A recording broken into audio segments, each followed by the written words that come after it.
you need to be very discerning whenever you hear a man or a male coach, someone calling himself a spiritual leader, using terms like the divine feminine, or any man in general that's throwing this term around, the divine feminine. Men just want women in their divine feminine. There are a lot of very unhealed, very traumatized, vulnerable women on this planet who are still seeking approval from their father. The inner child self has not healed the relationship, the fragmentation and fracture that has happened between father and daughter. So naturally, they're seeking that approval from men, and men in positions of power and whom have a certain level of influence. And these women will go and seek out these men's teachings, or just ordinary men who are throwing the divine feminine term around. And these men are either very, very consciously or unconsciously manipulating these women into believing that if you become this woman who's in her divine feminine, who is nurturing and soft and available to her man, and, spends her life dedicating her energy to pouring into her man and building up her man, then you will receive so much in return. You will receive so much. This is the classic trap that so many women get into, because in that desperation to receive love from men, any man, to be honest, especially when she's very, very wounded or hurt, she will begin to morph and shape herself into whatever that man has decided the divine feminine is. Divine feminine has nothing to do with being a people pleaser or a nurturer for a man to make his life more comfortable, pleasurable. It has nothing to do with that.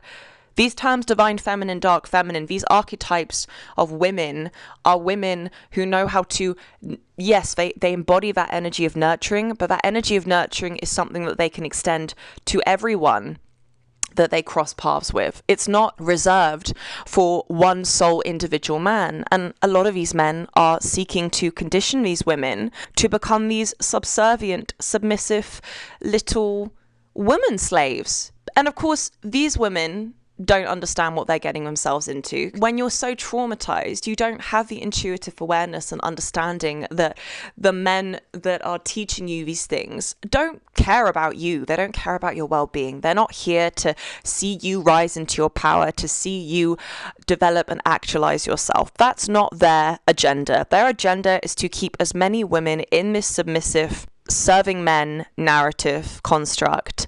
And they do that by telling you, if you become this divine feminine woman, then you will receive all the love of the man, you will be adored, ravished, you will get to live this amazing life and attract this amazing partner. And in actuality, that's not what happens. What happens is these women who are very traumatized start trying to emulate characteristics of a divine feminine that they think are of a divine feminine based on what men have told them. They end up going into relationships with men who are abusive, who are narcissistic, because these men are predatory in nature, and they can see that these women are vulnerable. They can see it. These men who are leading, in inverted commas, in these consciousness spaces, don't get it twisted. They can see how vulnerable you are. They can see how in need you are of a leader, and a male leader, because they know that you've never had that type of man in your life before. They know that you've never experienced that. So here they are coming in to fill up that void within which your father's love should have been. And masquerading, taking on this role, this facade of, I'm going to be the divine masculine. Now let me show you how to be a divine feminine so that you can attract these men. That's not what they want. They're not interested in your well-being. They're interested in power and status. I know how these men function inside out. I know their game. I know their agenda. I've been around men in positions of immense power my whole life, more than the vast majority of women on this planet, and I know exactly how they think. And when they're telling you divine feminine, what they're saying is, be this submissive, archetype of woman.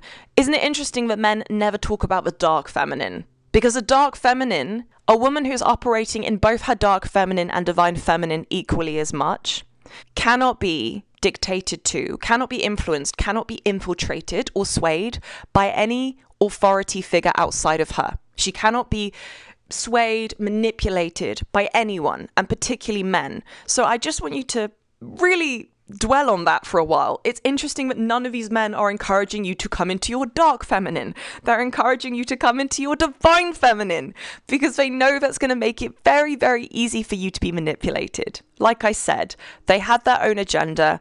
Most men that you are going to meet in this lifetime will have their own agenda, and you will think that they are advising you from a place of wisdom or wanting to see you rise, wanting to see you reclaim your voice, your expression, your autonomy. I can promise you that is not what most men are doing. They are manipulating you. They are using these terminologies like divine feminine to keep you enslaved to them, to a man, because nothing disempowers a woman faster than a toxic, narcissistic man. Really take that in. Nothing disempowers a woman faster than a toxic, narcissistic, abusive man. And the way that men keep women on this planet down is by traumatizing them so heavily that they lose sight of their power, they lose sight of their worth, and therefore they settle for men who are narcissistic and abusive. They adhere and listen to the words of these conscious spiritual male leaders who they think are good men because they've never seen a good man before. And then they get themselves into all kinds of painful, traumatic situations because they're not using their intuitive wisdom. Do not listen to any man that uses terminologies like divine feminine. It is an agenda to keep you disempowered. Be very, very discerning.